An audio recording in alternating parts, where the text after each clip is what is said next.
begin by acknowledging the traditional owners of the land on which we meet and pay my respects to elders past, present and emerging. In August 2011, when I gave my first speech in the other place, I never imagined that I'd be standing here in the House of Representatives giving my second first speech. I have left some things out, so if you want to catch up with my life before here, go and grab the first one. You'll find it on Hansard. I want to start by thanking my friend, the Prime Minister, who asked me to run for the seat of Braddon, my home, my birthplace and where I've lived all my life. With 3 years left in my Senate term, it was something I would never have considered. But, PM, with your encouragement and some others, I said yes.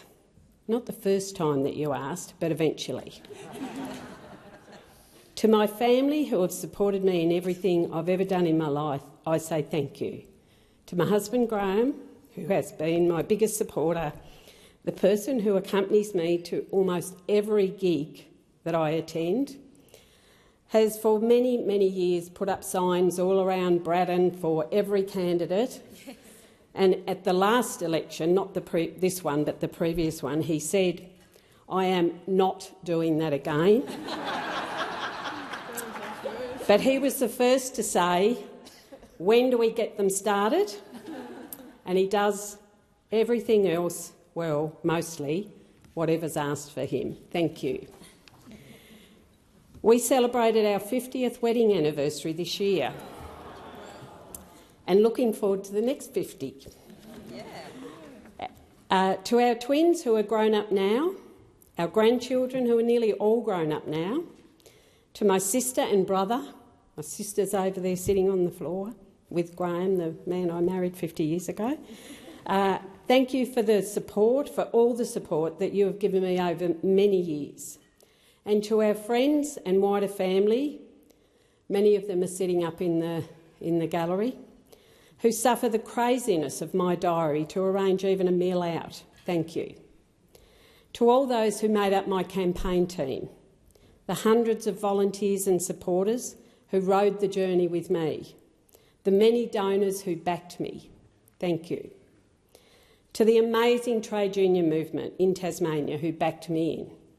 And I must make special mention of the SDA, HACSU, RTBU, UWU and my own union, the AMWU, who I proudly wear, who backed me completely, supported me beyond my wildest dreams. I am forever grateful. Thank you, Steve and Jacob. Winning Braddon belongs to all of you. I am proudly union from my days of working at the factory in Ulverston. I am proud to have been a continuous member of my union, the AMWU, for 46 years, and I will continue to be a proud member. I acknowledge my predecessor, Gavin Pearce, who held the seat since 2019. Well done on your service to our community. The community of Braddon is made up of 8 local government areas, diverse industries from agriculture, aquaculture, mining, renewable energy, advanced manufacturing, education, health and more. We have a rich First Nations community, Six Rivers Aboriginal Corporation, which I have worked with very closely over the past years. They have achieved amazing things for their community and will continue to do so with their success in receiving funding for the Indigenous Ranger program. They are delivering for their people, the young members of their community, and they are building understanding, teaching and educating us on their traditions, making us richer by sharing their knowledge and traditions. Circular Head Aboriginal Corporation, based in the far northwest, are an energetic community gaining huge respect by becoming entrepreneurial and self-sustaining to ensure that their younger generation continues to learn and educating the community about their culture. The people of Braddon are hard workers, have an enormous vision for the place we live. Some need a hand, and it's these people I want to see grow and flourish with opportunities that are on our doorstep. We have entrepreneurs who work hard and bring huge value and expertise to our region. We have communities who look out for and care for each other. We have the most fabulous coastline running the length of the electorate from Port Surrey to Woolnorth. The wild rainforests, fabulous farmland and wild seas of the West Coast. And sitting out in Bass Strait, one of my favourite places to visit, open to every element. A 30-minute flight can be hairy sometimes, from the Tasmanian mainland to Is King Island, home of the famous and best cheese and some of the best golf courses Australia has. Clean air and crisp mornings are part of how we have grown up. We have an abundance of seafood, vegetables and other produce which we regularly share with the rest of Australia and other parts of the world. Many of our industries are emerging with technological advances. We are a clean, green energy hub, and we really punch above our weight when it comes to ingenuity in some of our industries. We also have a vibrant arts community, many festivals and innovative small producers, lots of small craft distilleries, Creative Paper, the largest handmade paper producer in Australia, and even a tulip farm amongst them. My union, the AMW, is at the forefront, working with employers and employees to ensure industries have good, well-paid jobs that continue well into the future.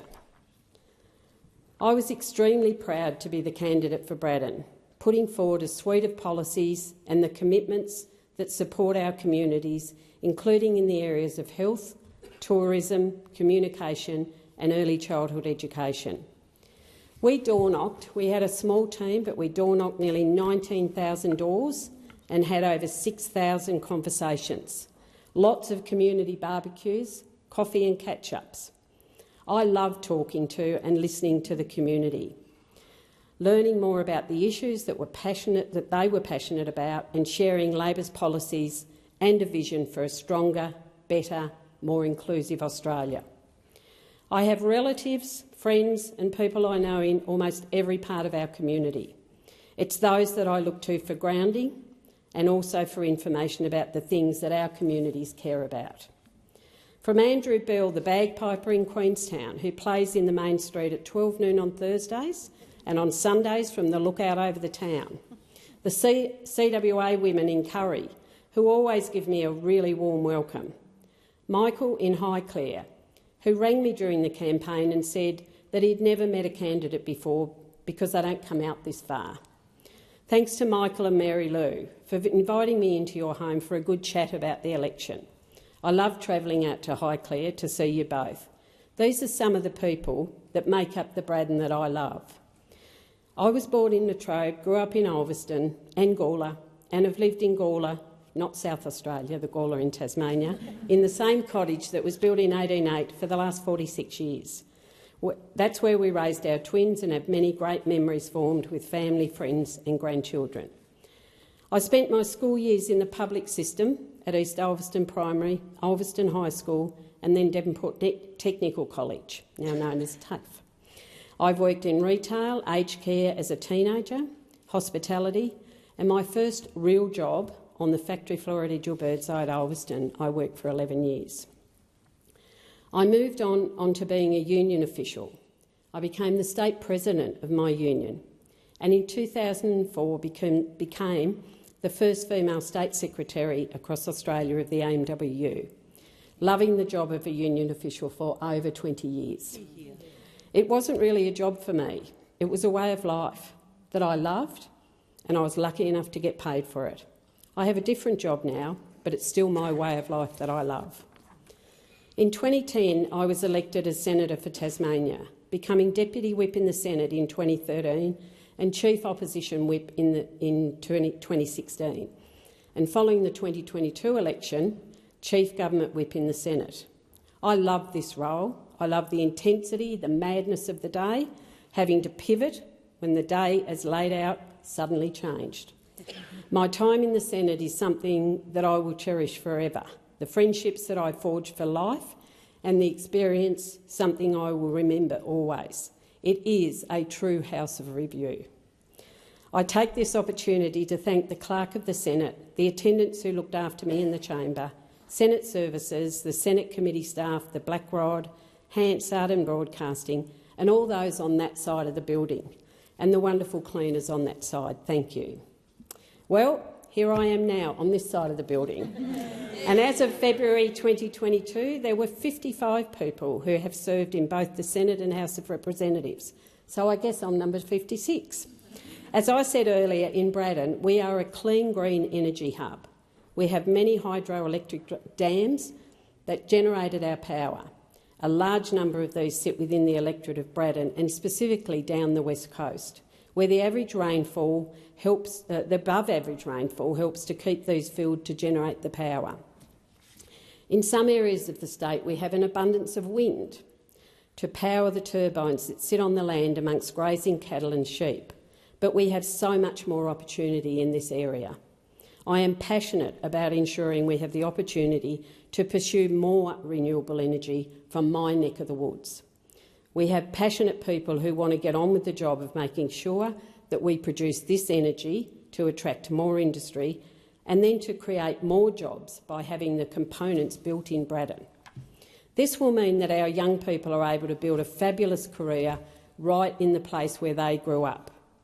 I've heard constantly from our Prime Minister and Treasurer about our government commitments around productivity and building productivity. This is exactly what we can do in Braddon by getting these renewable projects off the ground, up and running as soon as possible. In some areas of the electorate, connectivity is a barrier. And it's a barrier to enabling residents and businesses to fully realise the potential of the area. And I was very pleased to have made the announcement during the election that Federal Labor will team up with a carrier who can improve connectivity across the West Coast, Waratah and Circular Head regions. These areas are, again, the powerhouse of Tasmania and are being left behind by the lack of interest from the current carrier, so it's time to shake them up and get value for money to the residents and visitors of this region. And I look forward to working with Minister Wells's office and the department to fully realise this commitment to those areas. Looking outside the square in terms of health delivery is necessary. In regional areas like Braddon, I see an opportunity to provide services to remote regions with collaboration from all health providers in the area. Things like utilisation of nurse practitioners to handle cases within their scope of practice to relieve the pressures on GPs, better facilitation between state health and NDIS providers who travel to regions to provide care, and the opportunity for pharmacists to realise their full scope of practice. There is so much more that can be done for regional areas if professionals work together instead of pulling against each other. In 2018, an intensive care paramedic, a friend of mine, Simone Haig, she's up there today. We call her, she's actually one of our family, we've adopted her. She came to me to see what we could do in relation to the mental health of first responders. She said, how do we get a Senate inquiry happening? I said, well, you've got to go and talk to a senator. So we had a chat and away we went with the inquiry into mental health of first responders. That led to the report, The People Behind OOO, Mental Health of Our First Responders. Simone's close friend, a paramedic, had taken his own life a few years before, and she had seen the effect that the profession had on her colleagues. We visited every state and territory with the inquiry and gained an incredible amount of evidence with the many witnesses who attended. It was harrowing, to say the least, to hear some of the stories of those who we rely on in our time of need and how they were not getting the help when they needed it most. The report outlined 14 recommendations, a lot which recommended the federal government work with state and territory governments. Some things have improved, however, there is still a lot of work to be done, and I intend to continue that work to improve the outcomes for those who come to our aid when we are most in need. In July 2023, a number of first responders left the Lambert Centre in the heart of Central Australia to walk the 2,400 kilometres to the heart of the nation, right here in Canberra. Over 91 days they walked to raise awareness around the recommendations of the Senate report. I was honoured to join the last leg of the walk from the National Emergency Services Memorial to here in Parliament House. It was an emotional and heartwarming experience. I want to pay my huge respect to Matthew Bryan and others who walked the entire 2,400 kilometres. They were joined along the way by hundreds of others, an amazing effort. Their efforts have not gone unnoticed. This is a personal legacy that I carry over to this place, to work on the delivery of those recommendations. I really don't like leaving things half done, so be prepared for me to lobby on this. Braddon has traditionally been known as a marginal seat. However, in 2022, the trend was broken by the Liberal Party, with Braddon becoming a fairly safe seat for the first time in 12 years, with a margin of 8%. I am proud to have secured the seat with a 15.2% swing and swung to the fairly safe to Labor, the biggest swing in the country. As the 11th member for Braddon since the seat was formed in 1955, I will work hard to represent the people of Braddon with passion and energy. And I am energetic, anyone knows me, not afraid of hard work and love what I do. And I am immensely proud to be here in this chamber to help deliver the outcomes for my community. Thank you, Mr Speaker.